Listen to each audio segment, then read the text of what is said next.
2 September 1929, perusahaan konsumer kelas dunia Unilever resmi didirikan. Unilever merupakan gabungan dari perusahaan penghasil margarin asal Belanda, Yoning, dan produsen sabun Inggris bernama Lever Brothers. Berkembang pesat dengan produk konsumernya, di tahun 1930-an Unilever langsung menjamah pasar Afrika dan Amerika Selatan. Bukan tanpa aral, Unilever pun sempat menghadapi periode sulit saat terjadi Perang Dunia Kedua di tahun 1940-an dan terpaksa melebarkan pasarnya ke Inggris dan Amerika Serikat. Namun kesulitan Perang Dunia Kedua justru mempertemukan Unilever dengan merek pasta gigi Pepsodent. Di tahun 1944, Unilever resmi mengakuisisi Pepsodent yang masih menjadi produk andalannya hingga saat ini. Unilever pun terus bertumbuh secara organis dari dalam dengan merilis sejumlah merek ternama. Tahun 1954, merek sampo Sunsilk resmi hadir di Inggris, kemudian disusul dengan merek sampo Dove tahun 1957 di Amerika Serikat. Tidak berhenti di produk rumah tangga, Unilever juga masuk ke industri makanan dan minuman termasuk es krim. Bahkan di tahun 1970-an, Unilever berhasil menguasai 30% pangsa pasar di Eropa Barat. Selain pertumbuhan organis, di tahun 1978, Unilever melakukan akuisisi terbesar di masanya dengan masuk sebagai pengendali National Starch senilai $487 juta Amerika. Unilever termasuk salah satu perusahaan paling jor-joran dalam berinvestasi di bidang pengembangan dan riset. Di tahun 2017 lalu, Unilever Global menghabiskan dana hingga 900 juta euro untuk riset dan pengembangan. Di tanah air, produk Unilever telah hadir setidaknya di tahun 1930-an. Terintegrasi dengan Unilever Global, Unilever Indonesia terus bertransformasi menjadi besar. Bahkan, pada tahun 1982, Unilever Indonesia resmi melantai di Bursa Efek Indonesia. Hingga akhir Agustus lalu, kapitalisasi pasar Unilever Indonesia di BEI tercatat lebih dari 360 triliun rupiah. Tumbuh berkembang sebagai perusahaan telah dibuktikan Unilever di tingkat global dan domestik. Sudah selayaknya jika Unilever pun memberikan nilai tambah bagi masyarakat dan berperan lebih besar untuk keberlangsungan alam akibat dampak lingkungan yang dihasilkan oleh operasionalnya di seluruh dunia.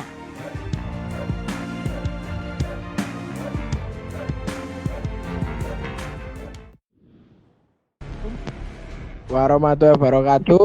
Ini kelompok 1 akan menganalisa mengenai PT Unilever. Kelompoknya yang pertama adalah Christian Tandika Gula, yang kedua adalah Zulfikar Dwi Wahyu Wibowo, yang ketiga ada Fahrizal Istin Amrullah, yang keempat ada Fauzan Hafiz Suyono, dan yang kelima ada Galang Rizky Kapindo. Oke, untuk selanjutnya akan dibacakan oleh teman saya. Christian.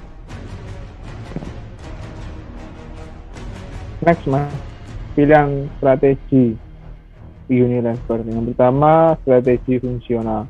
Strategi fungsional yang sifatnya lebih operasional ini mengarah pada berbagai bidang fungsional dalam perusahaan untuk memperjelas hubungan makna strategi utama dengan identifikasi rincian yang sifatnya spesifik.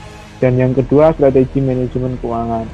Menentukan atau arah penggunaan dana baik untuk jangka panjang maupun jangka pendek. Strategi ini umumnya berkisar pada 3 hal, yaitu bagaimana perusahaan memperoleh modal, alokasi kapital, dan manajemen modal kerja termasuk dalam hal pembagian keuntungan. Lanjut, yang ketiga, strategi manajemen sumber daya manusia. Salah satu kekuatan Unilever ada pada kekuatan sumber daya manusia. Unilever secara rutin melakukan rekrutan lulusan baru di universitas terbuka. Setelah itu diberikan pelatihan sistem produksi, pemasaran, dan keuangan selama 3 bulan. Dan yang keempat, strategi manajemen operasi. Strateginya Unilever merangkul perbedaan, menciptakan kemungkinan dan berkembang bersama-sama untuk bisnis yang lebih baik kinerjanya. Perusahaan merangkum keragaman dari dalam berbagai tenaga kerja, seperti banyak orang ras putih, ras hitam tidak dibedakan, seperti itu.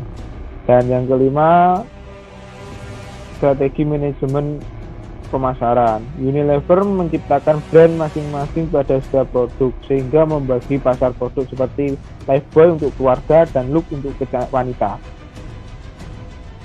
Next.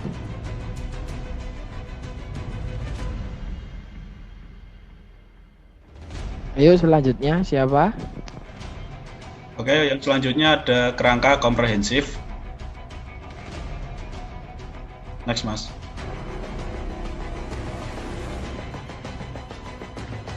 Ya, kerangka kerja perumusan strategi komprehensif yaitu kerangka kerja yang dapat mempermudah penyusun alternatif-alternatif berdasarkan informasi dasar yang diperoleh dari perusahaan. Kerangka kerja perumusan tersebut terdiri dari 3 tahapan, di mana masing-masing tahapan memiliki teknik dan alat-alat analisis yang berbeda-beda. Adapun ketiga tahapan tersebut yaitu yang pertama tahap input, kedua tahap pencocokan, dan yang ketiga tahap keputusan.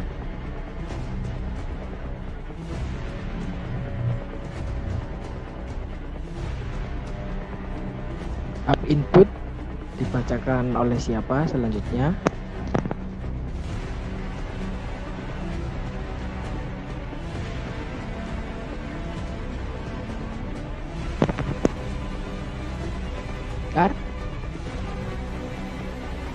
Mas Zulfikar.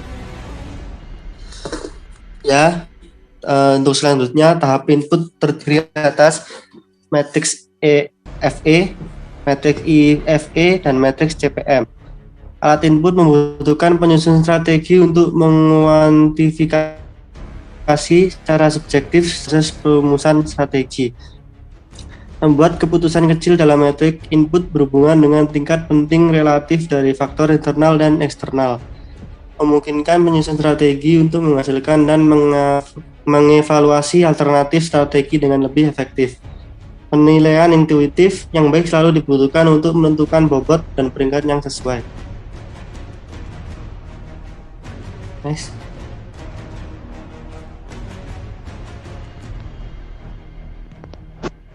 Tahap pencocokan. Tahapan ini fokus pada menciptakan alternatif strategi yang layak dengan mencocokkan faktor eksternal dan internal kunci. Tahap pencocokan kerangka kerja ini terdiri dari 3 teknik. Yang pertama matriks SWOT, matriks SPACE, dan matriks Grand Strategy. Tahap 1 adalah tahap input, merupakan dasar informasi dalam analisa di tahap 2 ini. Tahapan ini dikerjakan dengan cara mencocokkan peluang dan ancaman dari faktor eksternal dengan kekuatan dan kelemahan internal guna menghasilkan alternatif strategi yang efektif. Strategi yang menggunakan kekuatan guna memanfaatkan peluang dianggap sebagai strategi yang menyerang, sedangkan strategi yang menggunakan atau memperbaiki kelemahan disebut dengan strategi bertahan. Selanjutnya ada SWOT metric. Yang pertama SO strategis dari Unilever. Yang pertama menciptakan dan mengembangkan produk yang ramah lingkungan, membuat website khusus atau menggunakan marketplace yang disediakan oleh pihak ketiga untuk meningkatkan penjualan secara online. Yang ketiga, meningkatkan penjualan segmen home care dengan memanfaatkan perkembangan urbanisasi dan peningkatan jumlah perempuan dalam angkatan kerja. WO strategis, melakukan diversifikasi usaha yang tidak terkait dengan barang konsumsi, yaitu jasa pengiriman untuk mendukung layanan penjualan. Meningkatkan pemasaran agar dapat lebih dekat dengan konsumen dalam pengenalan produk. Meningkatkan pemasaran agar dapat lebih dekat dengan konsumen dalam pengenalan produk. Melakukan inovasi produk dan meningkatkan layanan pelanggan. Untuk SWOT metric ST strategis, yang pertama memanfaatkan R dan D untuk mendapatkan competitive advantage melalui diversifikasi produk. Meningkatkan program CSR dan kampanye pengenalan produk ramah lingkungan. Yang ketiga, menjalin kerjasama strategis dengan menawarkan eksklusif deal kepada pemasok, distributor, dan retailer. Untuk WT strategisnya meningkatkan efisiensi penggunaan bahan baku untuk menjaga harga tetap kompetitif dan mengurangi dampak pada lingkungan. Yang kedua, mengembangkan kerjasama dengan distributor dan retailer produk secara online untuk meningkatkan penjualan. Yang ketiga, mengurangi ketergantungan pada pemasok melalui sustainable sourcing bahan baku agrikultural hingga 100% pada tahun 2020. Selanjutnya, space metric akan dibacakan oleh Mas Fauzan.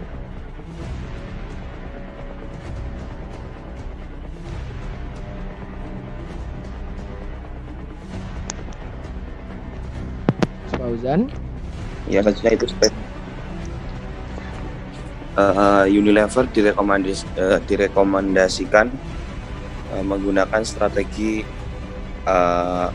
agresif. Rekomendasi strategi agresif diantaranya ialah seperti pengembangan pasar, yaitu berusaha memasuki pasar kalangan menengah ke bawah dengan menciptakan produk yang memiliki biaya produksi lebih rendah sehingga harga jualnya lebih kompetitif,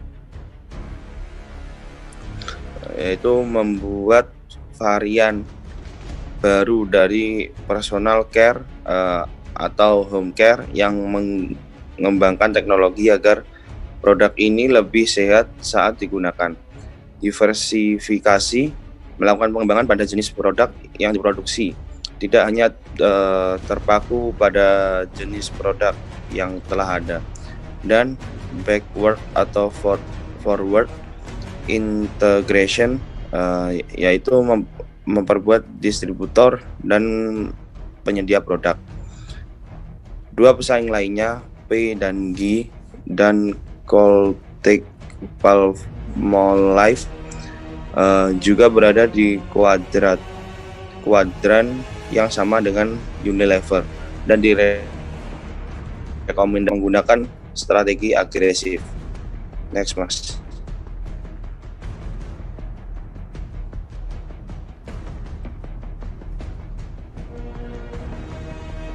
Sudah, Mas. Monggo, lanjut.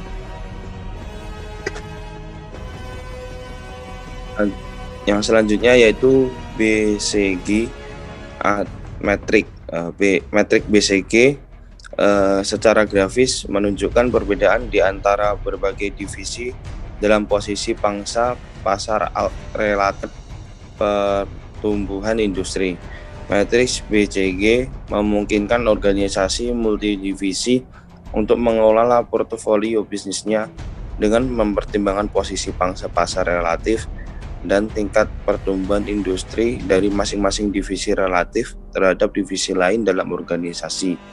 Dengan menggunakan metrik BCG untuk kedua divisi di Unilever, yaitu personal care dan home care, berada pada kuadran ketika perusahaan berada pada posisi cash cow, yang termasuk dalam kategori cash cow atau sepi perah, adalah produk atau unit bisnis yang merupakan pimpinan pasar, penghasilan uang atau pendapatan yang lebih banyak dibandingkan dengan biaya yang dikeluarkan perusahaannya.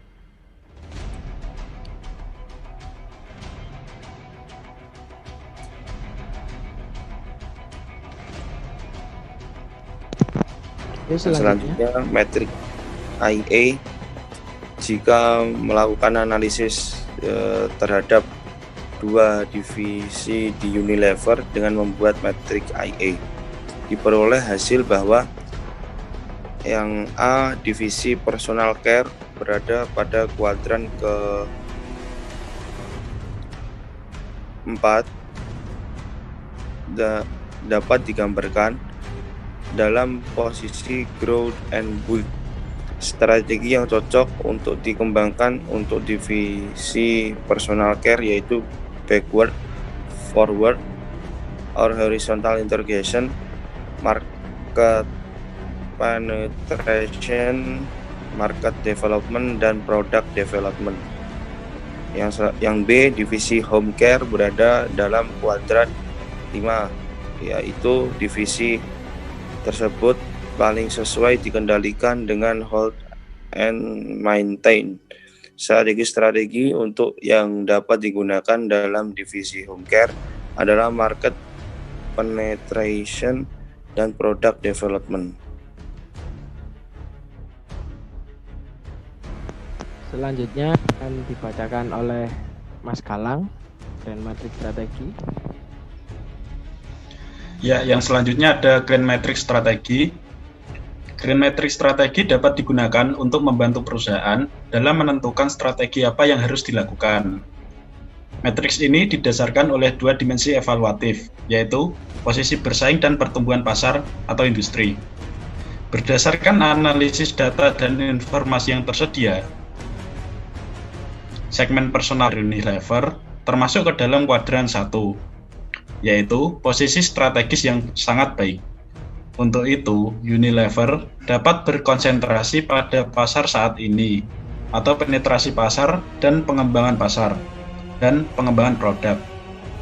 Selain itu, strategi integrasi ke depan, ke belakang, atau horizontal juga dapat dipertimbangkan untuk meningkatkan penjualan. Dengan demikian, Unilever dapat mengambil keuntungan dari kesempatan eksternal dalam beberapa area dengan mengambil shift ketika diperlukan. Next, Mas.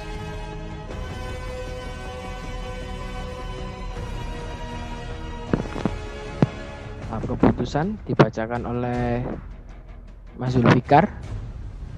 Keputusan merupakan tahap akhir dari kerangka penyusunan strategi. Untuk menyelesaikan tahapan ini digunakanlah teknik QSPM atau Quantitative Strategic Planning Metric sebagai teknik tunggal untuk memutuskan pilihan strategi yang dipilih setelah melalui tahap input dan pencocokan sebelumnya. QSPM analisis yang digunakan untuk memutuskan strategi yang akan digunakan berdasarkan dari kemenarikan alternatif strategi yang ada. Perhitungan QSPM didasarkan kepada input dari bobot matriks internal, eksternal, serta alternatif strategi pada tahap pencocokan.